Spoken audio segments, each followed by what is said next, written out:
Hello, testing. All right. I'm going to assume that people on stream right now can hear me. If anybody can confirm from chat. Oh wait, I'm listening to myself in a browser tab. 1 second. Let me figure out where I have that. Oh, this is not great. Oh, it's because I have Twitch open, maybe? No, it's because I have YouTube open. There we go. Okay, perfect. So, welcome to our new stream setup on. We're trying StreamYard this time around. We'll see what it looks like. It looks like it should be broadcasting to Twitch and YouTube, so it should be good there. Zester, I'm pulling you into stream. Can you just say something so we can check if you're here? Yeah, I'm talking now. All right. You sound a little bit quiet on stream right now. I'm wondering if that's because a minute ago you sound okay. Is that any better? Sorry, my audio is also turned down a little bit. I think it should say something again. Hello. All right. I think people in chat are saying that's okay. So we'll tell you Right. if we need to. It might be a bit too loud now. But so just down a little bit. All right. How's that? Yes, that is good. All right. So Great. I have you on screen now. I'm gonna see what format works best. I think this works pretty okay.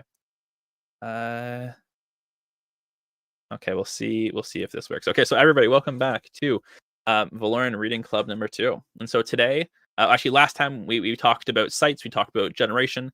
Today we're going to be getting some of an overview on how the spot system works and how the world generation layers work. And so we'll see how it goes. We'll dive into some code. We have Zester here again to be the one to talk to us about what kind of stuff's going on. And I think the quality looks pretty good. Can anybody just confirm that we have like pretty okay quality on YouTube? Or YouTube or Twitch or whatever, and we'll see how that goes. I'm just gonna make it full screen. If you're here for like the live studio audience in our Discord chat, I'm just streaming the tab that I'm using to stream the rest of the broadcast today, so hopefully it's not too bad for them. But anyways, I think technical difficulties are looking not too bad right now, so I'm gonna pass it over to Zester to get started. So hopefully the streams are working right. Okay, so as mentioned, this week we're doing spots and Worldgen layers and stuff like that. So I'm going to try to give a rough overview. I've not really planned this out too much, but try to give a rough overview of how we sort of take all of the different bits of Worldgen and glue them all together. So yeah. Just before we get too deep, I'm going to get you to just turn up your mic a little bit more again, if possible. There we go. How's that? Yes, that's great. Awesome. Great. Okay, so so here we are in the world crate in the repository. This is the main lib.rs file. So this is where all the magic starts. And we have this function down here called generate chunk, and it should be fairly obvious based on context what that does. It takes in the position of the chunk, and a few other stuff we don't really care about right now. And then it gives us back a terrain chunk, which is just a volume that contains all of the blocks in that chunk. And it gives us back this thing called chunks supplement. And this contains all of the stuff that isn't the terrain blocks. So that might be the entities that were spawned in that chunk, for example. So we do a bunch of stuff like having entities spawn in certain parts of the world. Later on, that sort of logic is going to be moved elsewhere to the world simulation part of the game. But right at the moment, treat entities as if they were part of world generation. So moving down a bit, we've got a bunch of random stuff here that I'm not going to really explain because it's not too useful. But effectively, we get down to about here. So we get past all this, which is doing the actual world generation here and placing the blocks in the world and going through all of the blocks in the chunk figuring out what kind of block they should be. And then we get down here and we've done doing the base world generation. So what this looks like, actually, I'm going to show you what it looks like by doing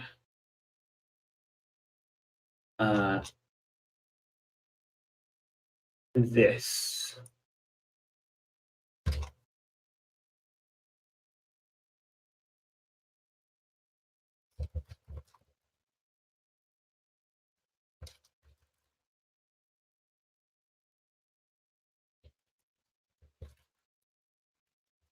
So what I'm doing here is I'm just early returning with the chunk data. So I'm just going to recompile the server. It's not going to break anything. Fine. Warnings are fine. We don't care about warnings. And then wait for the server to come up again. Mm-hmm.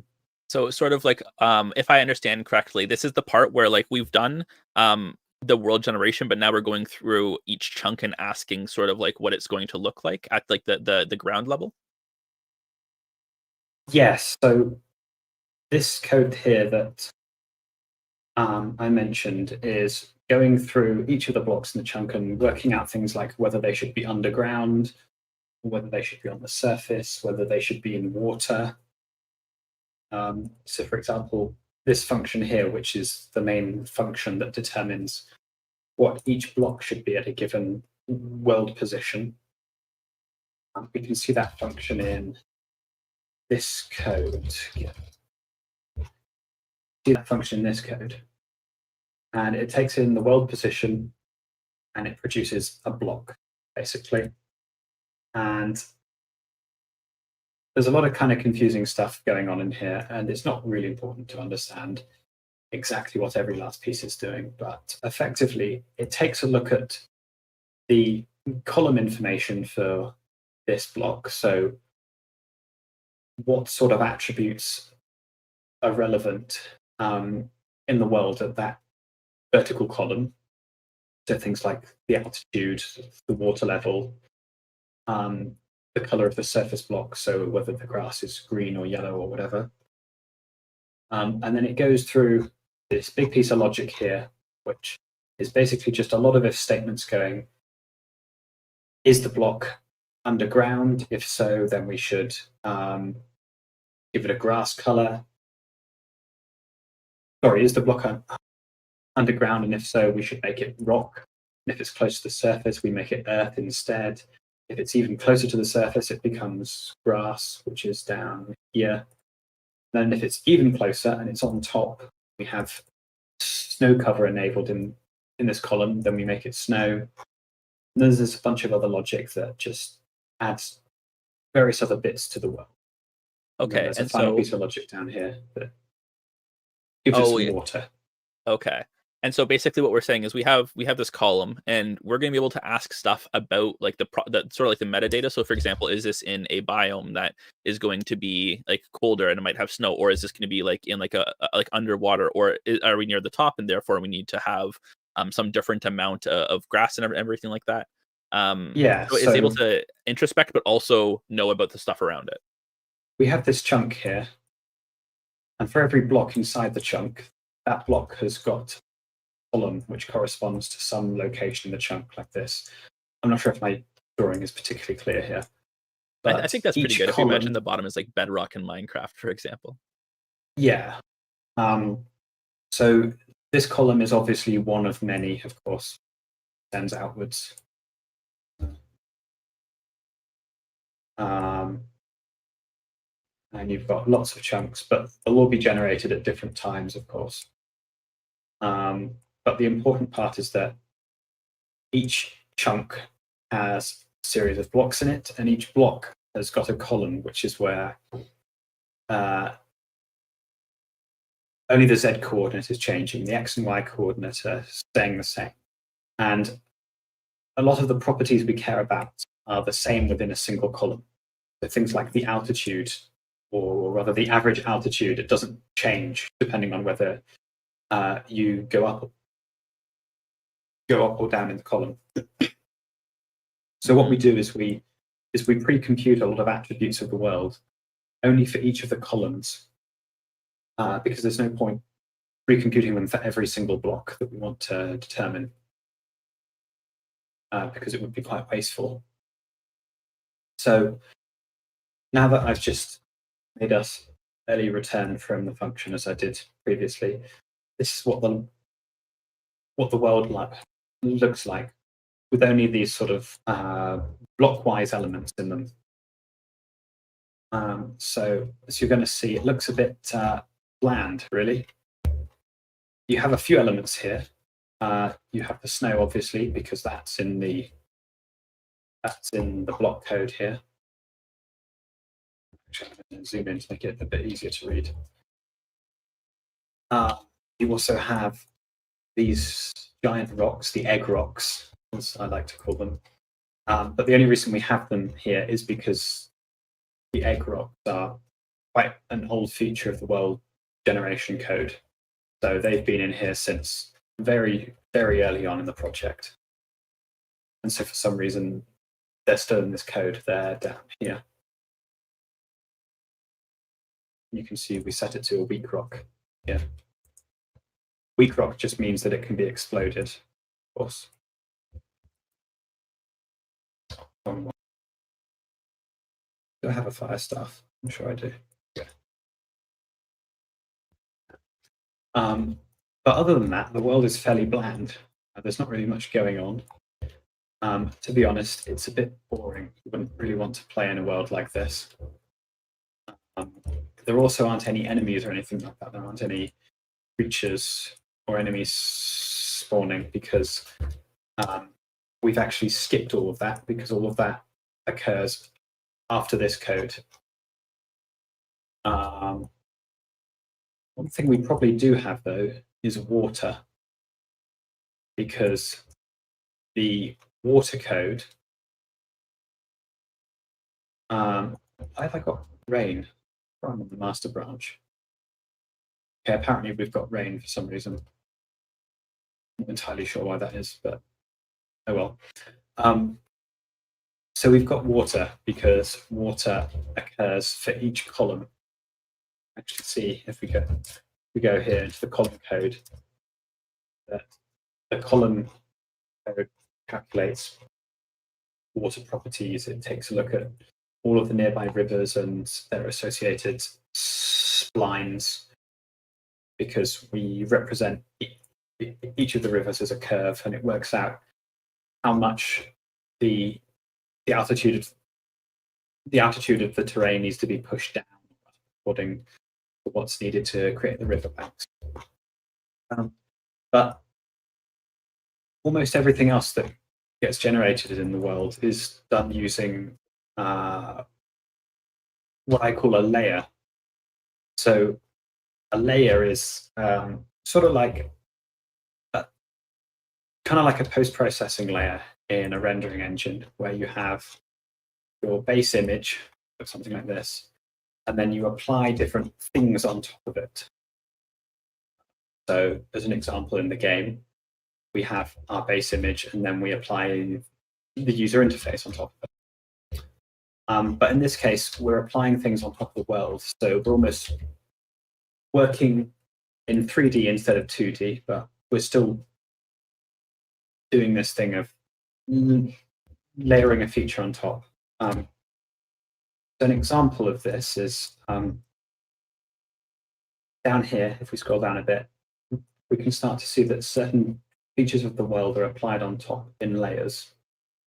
So first we have caverns applied. They're not actually enabled by default in the game yet.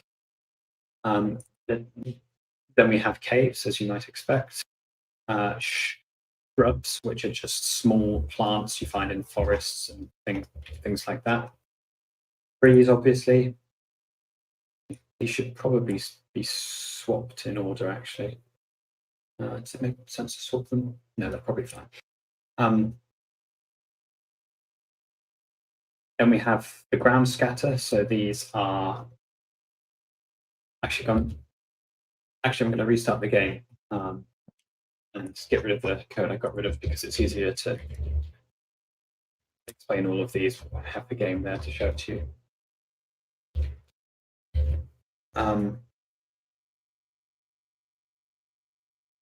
So yeah, after the ground scatter, we've got the paths. So in the world, you see paths that go between different towns, and they also get applied as a layer. And then finally, we have spots. So spots are locations in the world that are fairly small but have some interesting features. So you might find like a bandit hideout or something like that. So with And if these you've like, played the game, you've probably seen. Mhm. I was just gonna say, with these like several different layers that we have, do you have any in mind that we don't have right now, but we might be adding in the future as like this its own thing? It's a bit of an open question, but more can be added anytime, really. They don't tend to conflict with each other too much, and they're fairly easy to add. It's easy to add a new layer without really needing to think too much about the existing layers. And if someone's interested in trying to add a different layer on top of the existing ones in the world, feel free, and I'm happy to help out with that. So obviously paths here are a layer. Trees also a layer. And then the shrubs, like these here, are also a layer.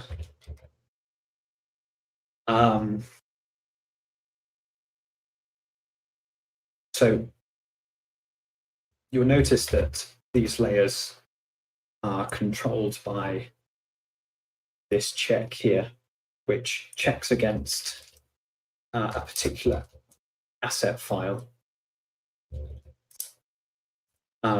that controls whether these things are visible in game. So as an example, I can enable one that's usually disabled because it's not yet ready, which are the caverns. So if I enable that, world should reload, or maybe not. How would it reload while the game is Maybe, I running? don't know. Isn't this something that the like before a map loads in it has to do? Not with caverns, because caverns currently are not part of sort of the wider world generation. They're basically just a visual layer added on top. Eventually, obviously, we want them to be part of the world gen. But right now, they're basically just a post-processing layer. Interesting. I hope that actually worked. That actually worked. I'm not sure Well, it did. I'm gonna so and restart just the server. to sort of understand this, then when you have a game that's running, so I think of like Factorio, and if I remember correctly, when they released a new version of the game, any area that hadn't been generated by the game yet, you had the ability to just like say, okay, we're going to update the version, and anything else that's going to be built now uses a new world gen system. But I think that becomes really complex, because then what you're saying is like you have to like keep state of what is like what has been rendered, what has been seen already. And so how and it feels to me like it wouldn't be as deterministic as it needs to be. And so how would like something like Caverns be added in as like post processing? Well, caverns appear only really deep into the ground, so they don't really interfere with anything else. Eventually, you probably want to have caverns generated sort of earlier in the world gen process. So you'd make earlier areas of world sim aware of them, and then other layers could change their behavior to account for them. So we might have caves then that decide to deliberately connect up with caverns. I'm going to see if I can find a cavern actually, because it's a good Yeah. demo So of what while we you're can do doing with a that, layer. another question I'm sort of thinking about, or just like sort of a not really thought experiment, but like let's say I wanted to make a new layer, and I'm going to put it right at the bottom, and I'm going to call it like the signpost layer. And so what I'm going to try and do is I'm going to look around the map where there are roads, and then where there are intersections between like different roads that lead to one village or another, then I'm going to put a signpost up right there, and I'm going to have that signpost say something. And so is this something that you might do through a layer, or would it be a different part of the generation system? Yeah, you could do that using a layer. Personally, I'd be tempted to add it on to the existing road layer, just because it might make life a bit easier. There's probably no specific call for that. It could easily just be a secondary layer because information about where paths are also occurs earlier in the generation process. So when I say that this is a layer, it doesn't mean that this code is controlling everything about paths. It just means this is the code that is rendering paths onto the screen, or rather onto the world. So I'm trying to think of a way to describe this. You can think of it like rendering in a graphical sense. You may have an entity in the game world that's completely invisible, and then you add it to the visual part of the rendering process by adding a graphical pipeline that will then actually render polygons onto the screen and allow you to see the entity. Okay, yeah. So essentially, like the systems that have been dealing with the data are already there, and this is just a way that we're displaying it to the game world. Yeah, basically, and for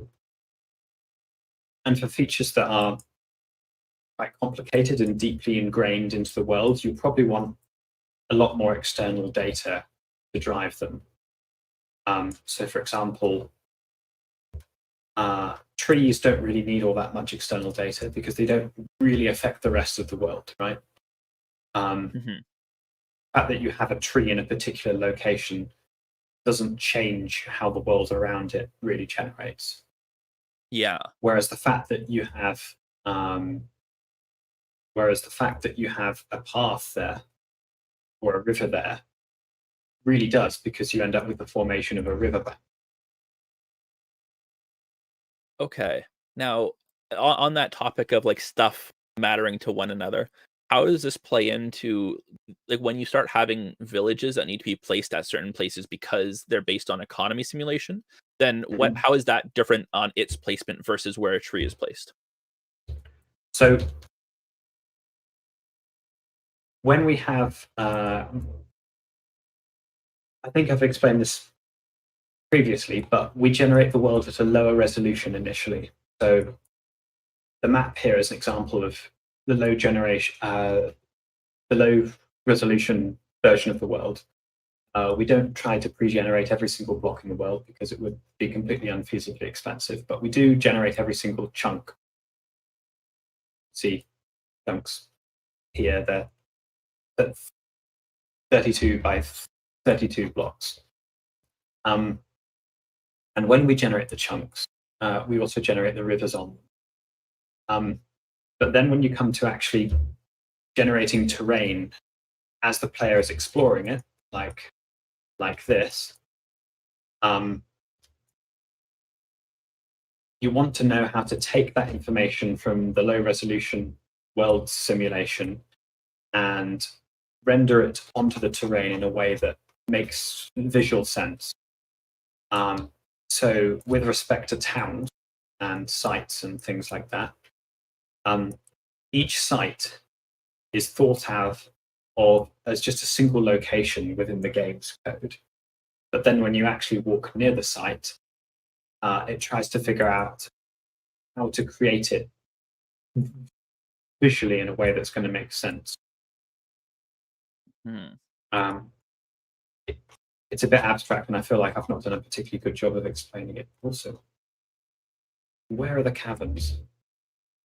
It's actually enabling to know. I'll find a cavern at some point. I just need to keep looking for it. You may have seen a pyramid back there.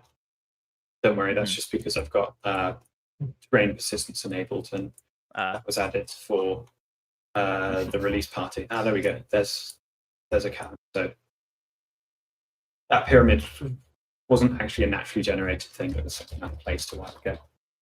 Someday, maybe.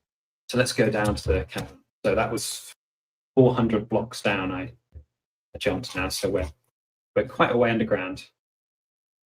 But this is an example of the sort of stuff that you can do with layers even if you don't have any broader world sim data to go with them. Yeah. So we've got mushrooms inside the caverns. I'm quite excited to get these actually added into the world because they feel really fun to explore. Yeah, absolutely. Especially, I think definitely with like the lighting that has been worked on recently and the bloom and everything, this like really looks like a very different type of place to explore than when you're just on the sort of on the overworld. But then I think from that point of view, the way that I would have thought about layers is very much like you're just adding another layer to the pizza kind of thing. Like, sure, like we got the crust that's down there, we got the train, but now that we're adding trees and bushes, that seems like very flat things to me. But as we can see with Caverns, it's clearly like a lot more involved than just a layer of paint being put on the train. Yeah, I mean, it may seem like there's more, but really there isn't that much more. I mean, ultimately, it's just adding a bunch of extra blocks to what was already there, or removing them, as the case may be. It's still taking the world and working out how to alter the blocks to create a new feature of the world. It just so happens that this feature is a bit more complicated than just trees, for example. Yeah. But right now, the location of caverns is determined entirely by procedural noise. So using, I don't think it's actually Perlin noise, but it's an algorithm that's fairly similar to Perlin noise. And the locations of each of the mushrooms is generated using a cellular noise thing. So this effectively is all generated using noise and pure functions and various techniques that fall into that kind of category. Yeah. But obviously, long term, we're going to want to actually work out where to place our caverns in the actual world and have them link up, and then have that be able to talk to the economy simulation, so we can have caverns maybe be mineable or exploitable by nearby towns that can gain resources from them. Or maybe there'll be living things in them, and those would all exist at a level prior to the actual chunk generation. Yeah. Interesting. Yeah, so we're almost halfway through, and I've not actually explained how these are working internally. So I'm just going to look down so that I lag less. Spruce culling is great, right? Yes.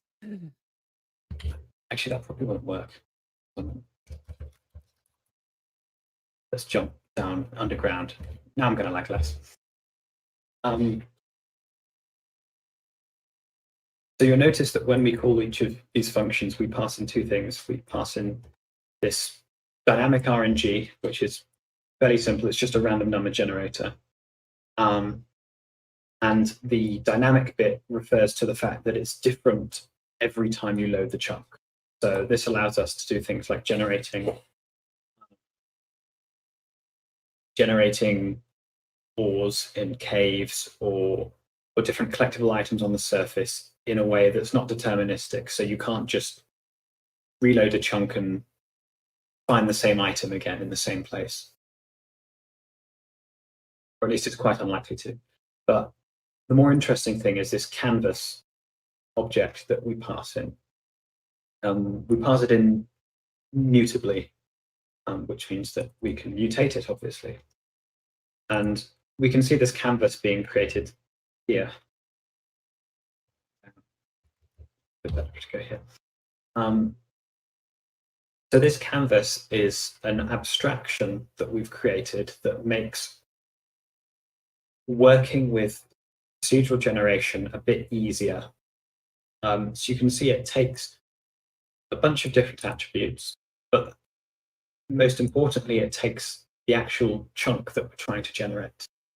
And what Canvas does is it adds an API on top of the raw chunk that's kind of similar to, well, Canvas APIs in other languages. So I know that JavaScript has got a Canvas API for drawing things on the screen. And in a similar way, we can use the Canvas API to quote unquote render things to the world. So we have some functions here like the set function, which can set a block at a particular position to a certain value. What's interesting is this position is not relative to the chunk itself, it's relative to the entire world. Which means that we don't need to think so much about the exact chunk that we're generating. We can instead just pass in world positions and use that to place things in the world. And provided the things that we generate are consistent across neighboring chunks, it means that we'll get a consistent result in the world. We can also do things like get the block at the current position. And there are also useful functions down here, like a function that can blit a structure onto the world. So blit means to copy the blocks effectively. So we use this to make .vox models that are made in Magica Voxel and copy them onto the world. And we've also got a few parameters, like whether we should add snow on top of the model and things like that. What's quite interesting is this function here for each column. And what it does is it takes a closure which gets called for every single column in that chunk. And it allows us to very easily look into the layer code. Let's go to, that's a good place, yeah. Let's go to path code. So this allows us to very easily apply a particular rule or algorithm for each column in the world. So with the path one, we go through each of the columns. We find the altitude of that column. And then we do a bunch of other logic, which I'm really not going to go into because it's not really relevant. It doesn't really help you understand exactly what's going on. But needless to say that what we're doing here is we're trying to determine whether we're close to a path. And if we are close to a path, we work out how high the path should be. So in this case, a path is usually at the altitude of the current terrain, or it's a bridge. And then we set some blocks in the vertical plane, in the Z plane, to our path block. That allows us to recreate a path in the world, as you can see here.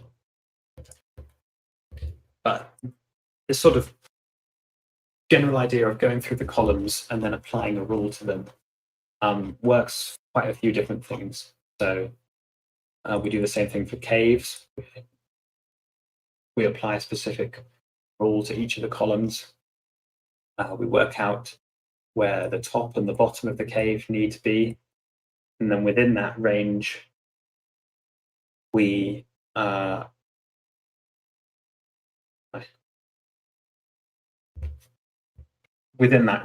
use the Canvas API to fill the area with air. So this means that we get a hole in the ground, obviously. There are more examples that I could go through with this, but it's fairly easy. It's fairly easy to see how you can add different layers using this system of going through each of the columns in turn and trying to add blocks according to some particular rule. I wonder whether anyone has any particular questions about this that they're interested in hearing about.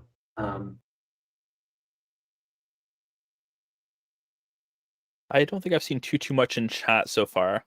I did space out a bit, so I'm not exactly I don't have any questions of my own right now. But I think I'm trying to so maybe like if someone were to want to come and work on some of these features himself or like play around with it. So for example, like when you showed like the blank slate of what the terrain of the world looked like, I'm like, oh, this could be interesting to sort of play around with, mess around with.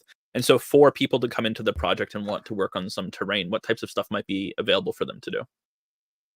Yeah, so that really depends on what you want to see in the world. The list of layers we add to the world at the moment is not really exhaustive. I'm sure there's a lot of other interesting things that could be added. You might want to add, let's say, think of some examples now. You might want to add different kinds of boulders and do that using a layer. You might want to add different kinds of plant. Maybe you could do some kind of weed that's weed that grows in different directions and looks like a web or something over the terrain. There's all sort of stuff, but the point is that each of the layers is fairly easy to define on their own. For example, the path one, it's only about, what is that, 50, 60 lines, and that's able to generate all of the paths you see in the clay. Yeah, so quite readable to go through. The bridges as well. There's an example of a bridge. I think there's one over here. We also have a layer that generates things like the shrubs. So I mentioned these structures here. They're created using a DocVox model that's created by an artist. And then this code here just adds them to the world. And there's not really much going on in terms of logic. It's fairly simple. It basically goes through each of the columns, works out whether that column should contain a shrub using a bunch of checks. So basically checks that we're not underwater. It checks that it checks against the density threshold to make sure we're not generating too many of them. Also checks that we're not too close to a path. And then if that all works, then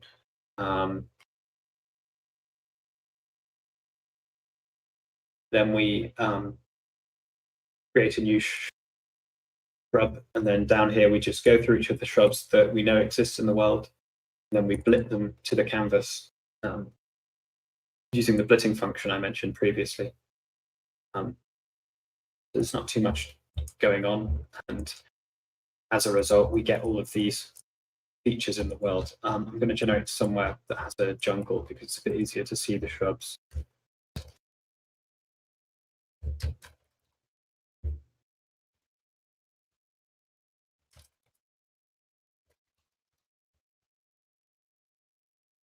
Here we go.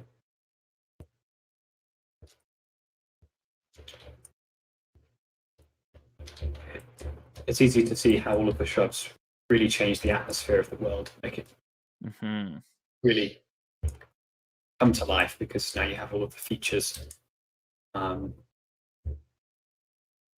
the surface of the jungle. That means it's a bit hard to see. I think we can disable them, and if the hot reloading is enabled, maybe it's not. Okay, let me set this as my waypoint. Fly out to unload the chunks. Respawn. Okay, that didn't work for some reason. I'll look into why that's working. Not working, but yeah, each of the layers can be controlled fairly independently, so it's quite easy to debug them in isolation. So Yeah. on the topic of having all like these separate like layers that are applied to each chunk, I imagine that it becomes quite easily to sort of parallelize generation. And so when we talk about like parallelizing chunk generation, are we doing one chunk at a time per unit of computation, or are we able to break it down even further through the layers itself?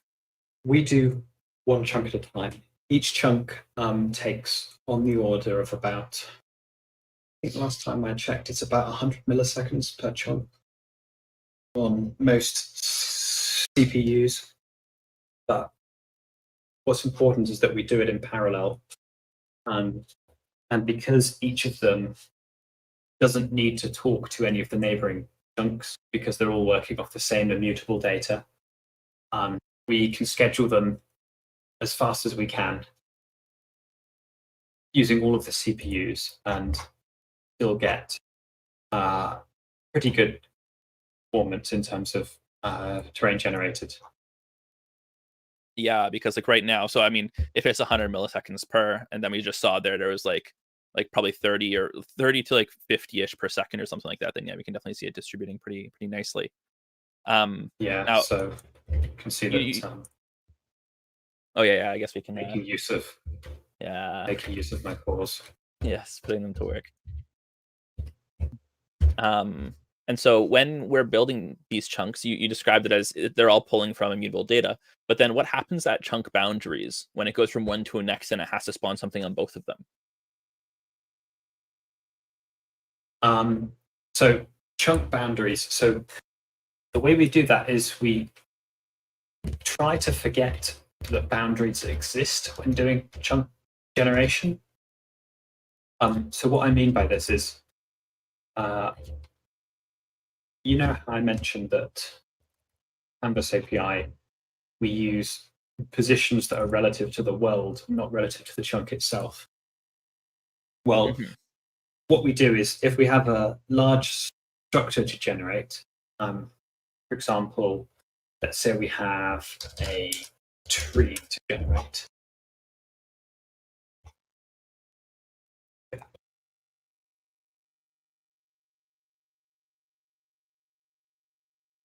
This is not particularly tidy code. It needs to be improved a bit.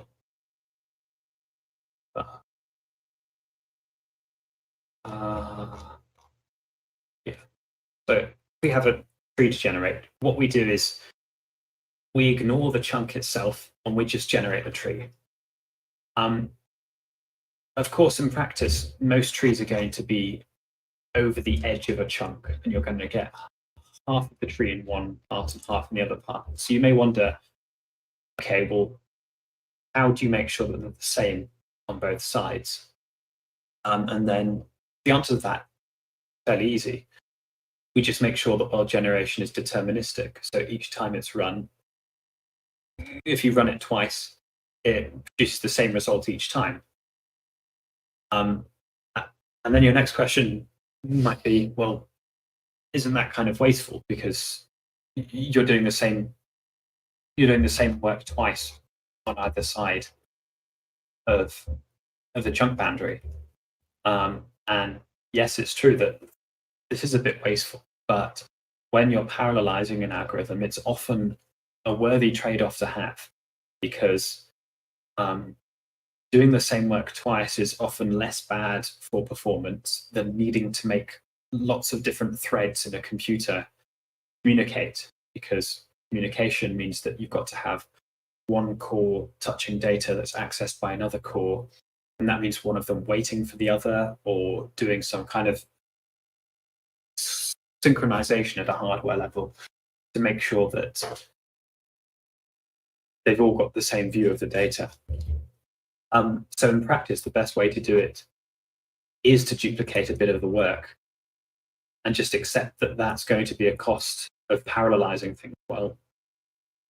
And in practice, this works out fine. And there is probably more we could do to to reduce the waste that goes on, generating things multiple times. But in practice, most of the code that runs in the chunk generation is quite cheap. It's not very expensive. The expensive stuff is happening when you load up the server and the world generates the first time round. So all of this stuff is fairly cheap, and choosing where to place a tree is not a particularly complicated problem. It's basically just a cellular noise algorithm that chooses a bunch of points and then positions them on the terrain according to the terrain's altitude. Yeah. And so I think I'm considering just a few other questions since we have about 15 minutes left. I don't think I see anything in chat from anybody. But so one thing I'm sort of thinking of, I don't know if it's like worth talking about, is sort of like how stuff like this is generated, like what it might look like saving it to disk, or like reasons that we wouldn't save it to disk and we would just regenerate stuff all the time.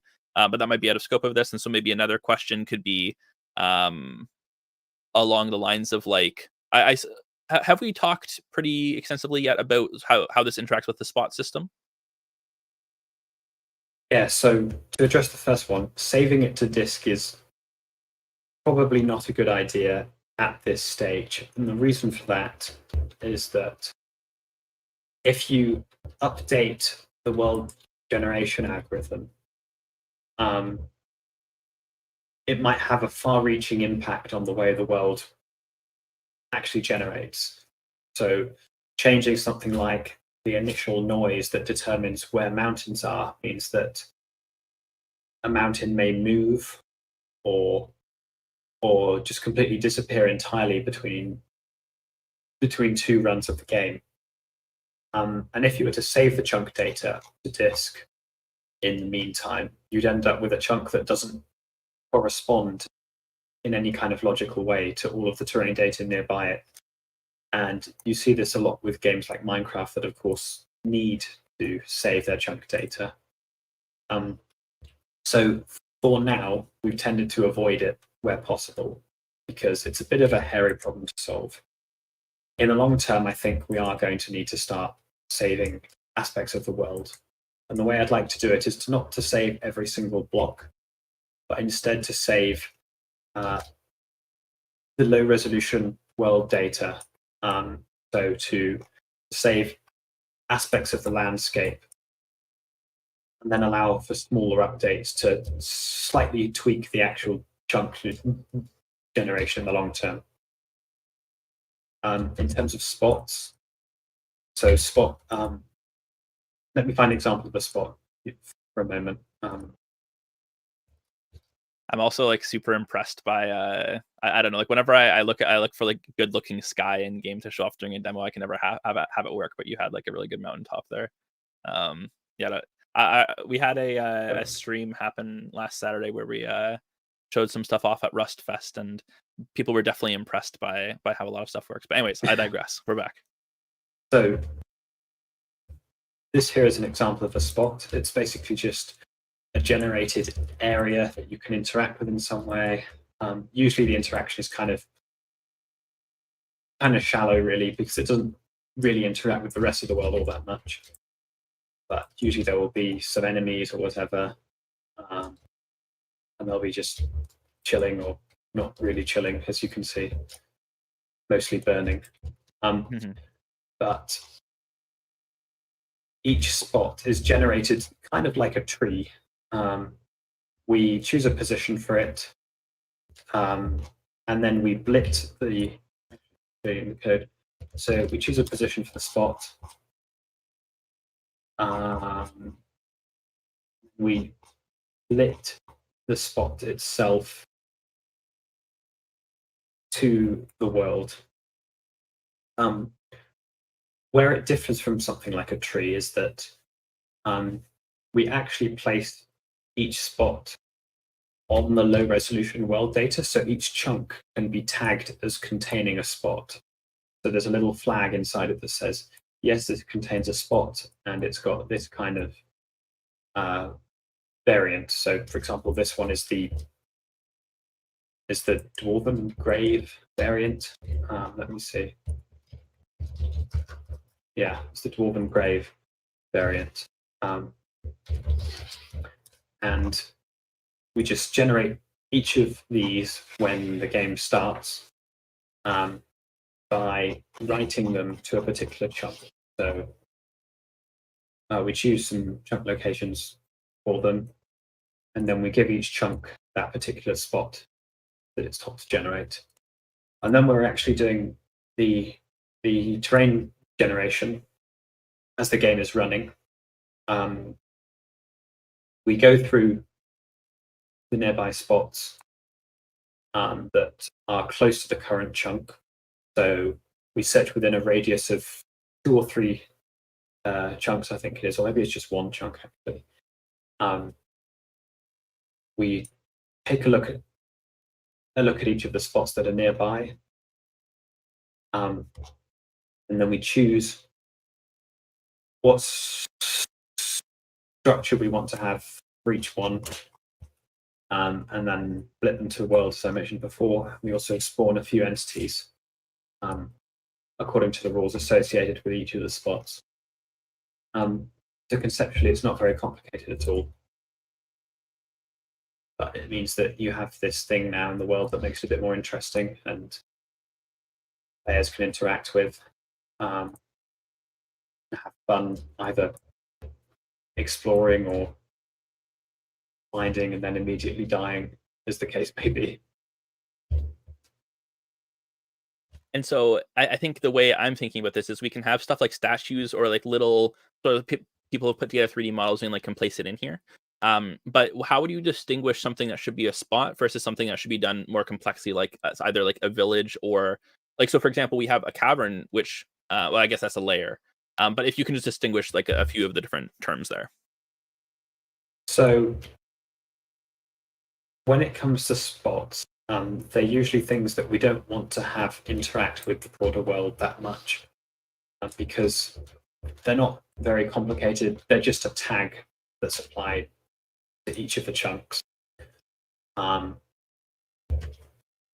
Whereas something like a site has quite a bit more data associated with it.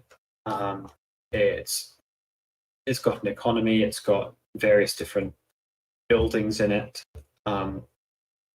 and its generation scheme is a bit more complicated. So you can see actually back in the lib.rs, where we're applying all of the layers, we apply the spots here, and then later on we go through each of the sites that are in this chunk or are close to this chunk, and then we apply each of them independently as well, using a kind of a similar call. It passes in the canvas and also the dynamic RNG a bit like we did before.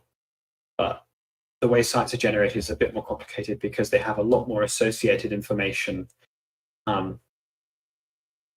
in the low resolution version of the world.